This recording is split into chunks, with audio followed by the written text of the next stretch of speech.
Hello guys and girls, and thanks for joining me for what's the day today?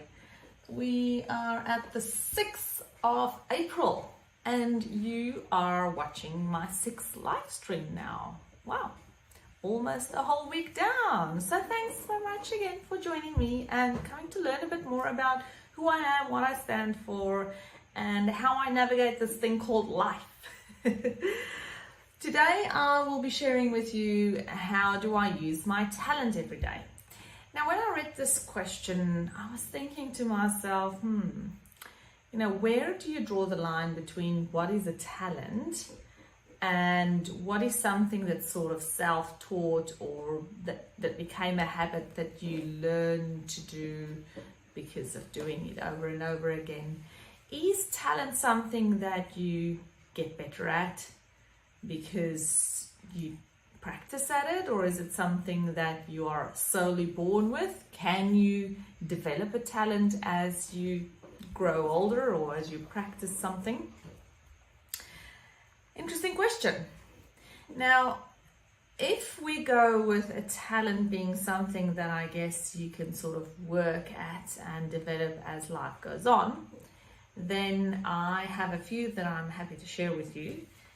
And if it's not, then I still have a few to share with you because I don't really know whether these things that I have are as a result of something that I've really practiced doing, or whether I would have still been able to do that, or whether it would still be regarded as a talent had I not been practicing hard at getting these right, I guess. So the first one is that I have quite a good ball sense. You will remember from my previous videos that I shared with you that I'm quite a sporty person. I used to do every ball sport that you can think of under the sun, I think. Anyway, everything that was offered at our school back in the day, and I'm talking about 25 plus years ago. Yes, I am a dinosaur. So all these years ago, I just participated in every sport that we could do at school. And I am lucky that I managed to perform quite well in all of the sports. Tennis, hockey, what else do you take with table tennis, squash, netball.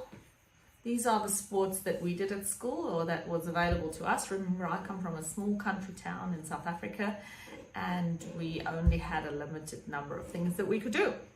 But I have quite a bit of ball sense and I can throw. Oh, and I learned to play golf in the meantime, but I only started doing that when I was in Australia. And Carl taught me kindly how to play golf.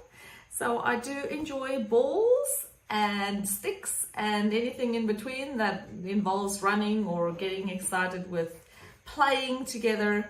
That is something I really do enjoy. The next thing is that I have quite a bit of a musical intelligence, I see that's what it's called, or a heedful ear for music. I've always loved singing, I've always loved playing musical instruments, and luckily I have been able to learn a few musical instruments while I was a child. My mum used to take me to guitar lessons forever and a day, and I think I started in, it feels like grade 1, wouldn't have been year 1, probably year 2. I did violin lessons first, and then I think I did maybe 1 or 2 lessons of piano. I'm not even sure if I did. My mum used to play the organ in church, so she's like really good, and she went all the way with her piano lessons, and she achieved the highest certification or qualification or level that you can do in piano.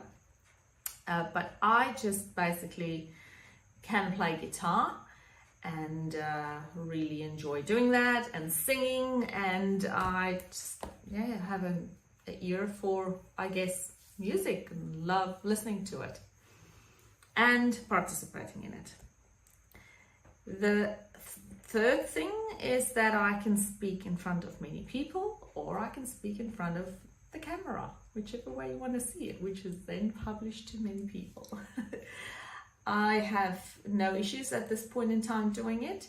well, not no issues. Of course, I'm aware of the fact that I'm broadcasting and I'm speaking to you guys live at the moment.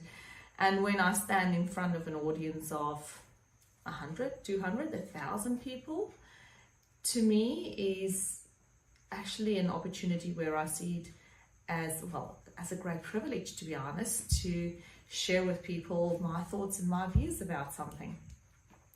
It's not something that you just are born with and you stand up and you start speaking and it never occurs to you that there's a lot of people listening to you. But it is something that I have practiced doing ever since I was a child. As I said to you on the 1st of April, I used to participate in debating at school and just kept going at trying to speak in front of people. Whenever there was an opportunity, I would just keep on practicing, trying to not be too shy in sharing my thoughts. So I do small things like when there's a meeting or an event and people can ask questions, I would always try to ask a question so that I, in a way, put myself on the spot to practice asking questions or speaking in front of people and getting used to the idea. And so it is the same for doing this with cameras, is you just got to keep talking at it. But I'm now at a stage where I really do enjoy speaking and sharing my thoughts, and I see it as a great privilege to have a platform that I can bring my what's going on here to your living room or your car or wherever it is that you're watching this from. Then another thing that I think I'm quite good at, or is it a talent, or is it something that I've just really practiced hard at, and I've shared this with you previously as well, is my perseverance. I used to do long distance running at school, I think that's called, and I just learned to keep trying and keep pushing and keep pushing and keep pushing. Now, does it make it easier when you're, let's say, running 10Ks? Not that I have run 10Ks in the last 20 years. But the point is just, does it make it easier to keep pushing while you're tired, while you're scared, while you're concerned? No, it's still hard work to do that. The difference, I guess, is in realizing that if you do persevere, if you do persist through the struggle, that there is this reward or this goal that you achieve on the other end. And by knowing that it is achievable, I guess you exercise that muscle and remember what it feels like to achieve a goal, and that just makes you keep going at it and just getting up and doing it again and trying, and if you fall, you stand up and you go at it again. Then another thing that I think I am good at, or I have talent in, is to be able to see the bigger picture or be strategic in life about things. I've said this as well to you before, is that I don't get too bogged down in the detail, although I have a very keen eye for detail and I do not miss spelling errors. I tend to pick up, if you want a document proofread, I'm a very good person to give that to. But in terms of being able to step back and looking at things from sort of a global point of view or a bird's eye point of view, I can do that quite well. And I appreciate the fact that I can do that because it do serve me very well in life, in business, in just in everything. You know, how do you navigate your life, where you're going, what you're going for? If you have small things that come up in your day-to-day business or family life, which we all have, then you tend to feel like that's the biggest issue ever and you're so much in it, in your headspace. But I know by now that if I find myself in that, I just say, wait a minute, where are we at?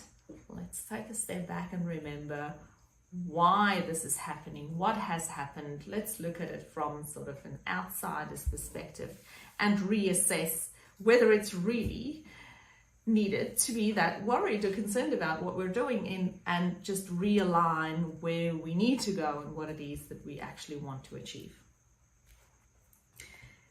I also have a knack for standing up for what I believe in, of course. you will know this because you would have seen me just advocate on behalf of many people for different reasons. Some of them that I do on a regular basis are in my role as a local councillor at one of the local governments in Perth.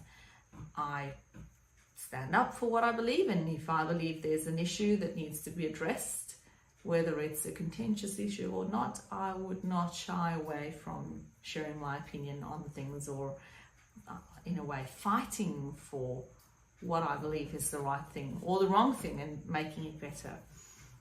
I've also been on national TV, on Sky News, advocating on behalf of people who are having a genocide and just sharing the fact that they're in these dire conditions and they're being raped and murdered, and it's just horrible things that happen to the South Africans.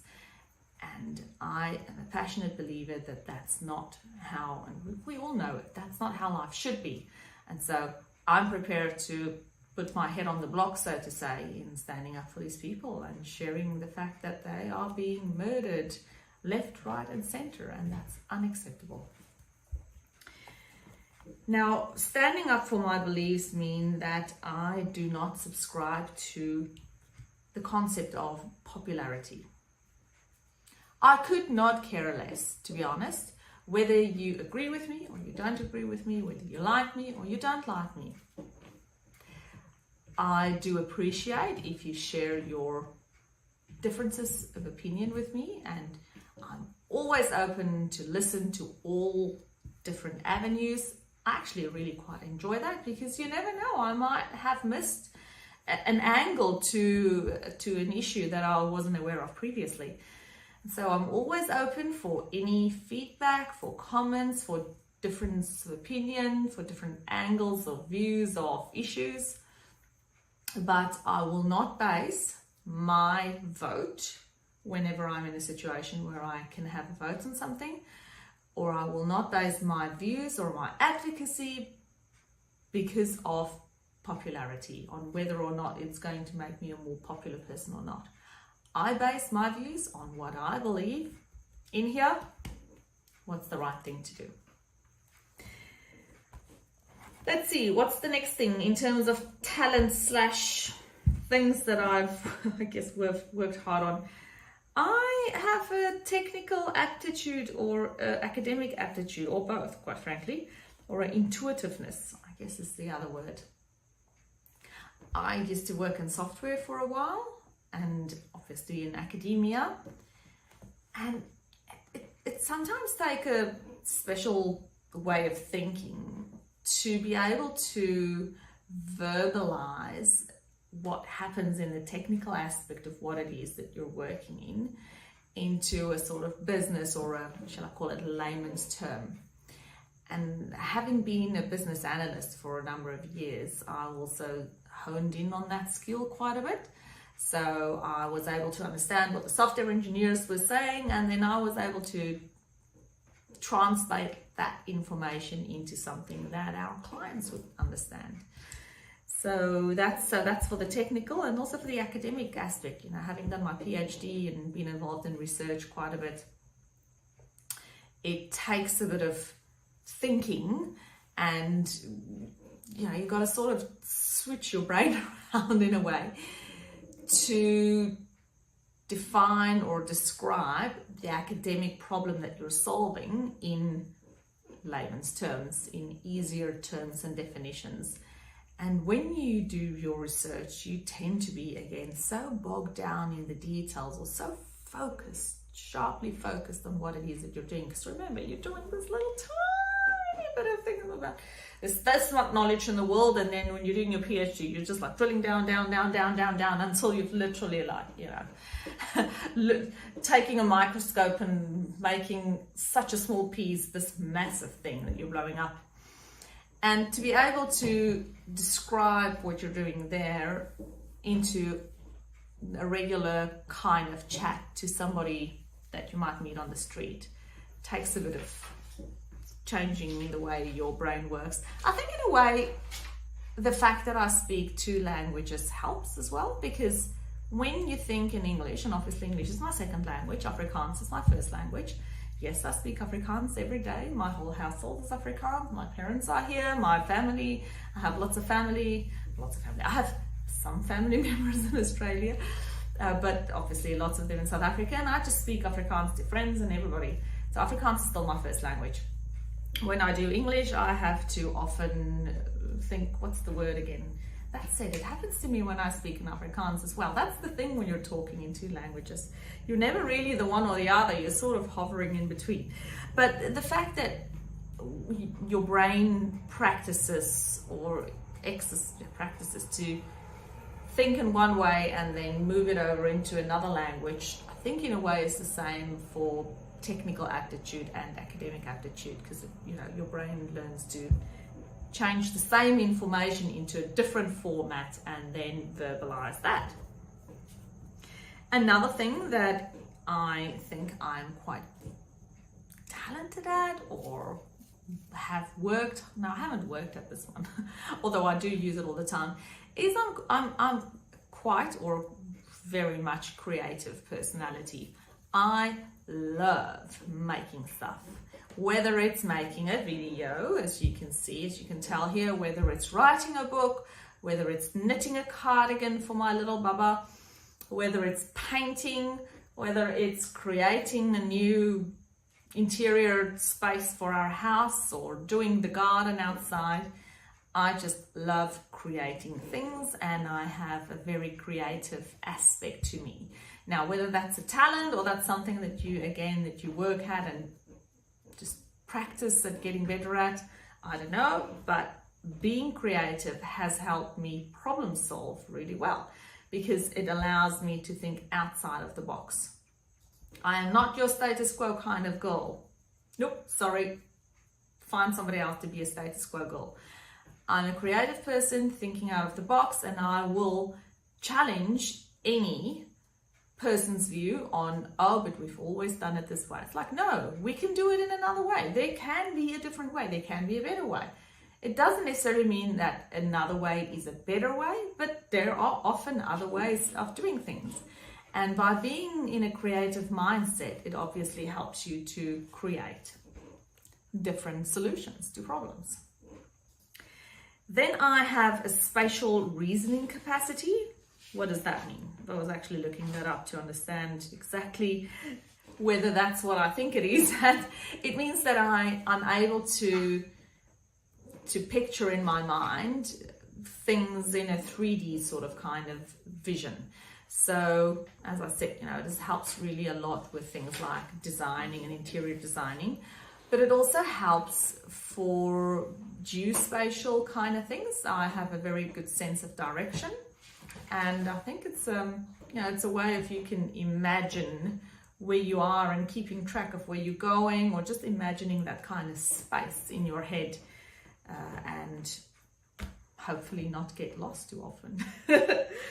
I do get lost when I don't focus on where I'm at. I have gotten lost in the past, but I have to say that doesn't really happen often in terms of driving. These days, it's so easy that you just hit the address and you say, Siri, take me to here or there. And she just obeys, and I just obey what she does. And then I listen to my podcast, so I'm not really focusing when I'm driving in that sense. But yes, spatial reasoning is one of my other things that I think I'm quite good at. And the last one would be divergent thinking, which is what I just touched upon earlier in terms of being creative. Always looking for different kind of solutions. Why just keep doing the same old thing that everybody always do? Find new ways of fixing things, of making things look different. It's, life is short and we want to keep adding some interesting new stuff. So that's just how my brain thinks. If I see something, I always think, how can I make this better? How can I change it? I'm constantly doing introspective inspections in terms of what can I make better in my own life? How can I upskill? How can I be a better person? How can I treat other people better? How can I learn more about X, Y, or Z? Always trying to grow as a person and just basically become the best version of who I can be, so that I can serve more people in this life and get to the end of my life and think back like, tried my best, and I can go to rest. So what is it that you think you are really good at? I'd love to hear your comments below. Do you have a special talent? Like, can you like juggle balls really well? It's not something I've really tried doing, I have to say. I can like hit a ball on a tennis racket or something like that, but juggling balls. What is your special talent? Please share it with me in the comments below. I'd love to see what you guys do and how you find your space in the world in being different or special or unique, or just really practicing hard at getting better, because I think talents are very often something that you actually just work hard at and get better at. So it's a skill set that you hone in on. Thank you for hanging in there with me on this day. Once again, we are on the 6th of April, and we've got another 24 days to go on getting to know Chamonix better. Thanks for joining, and I will see you same time, same place tomorrow. Bye.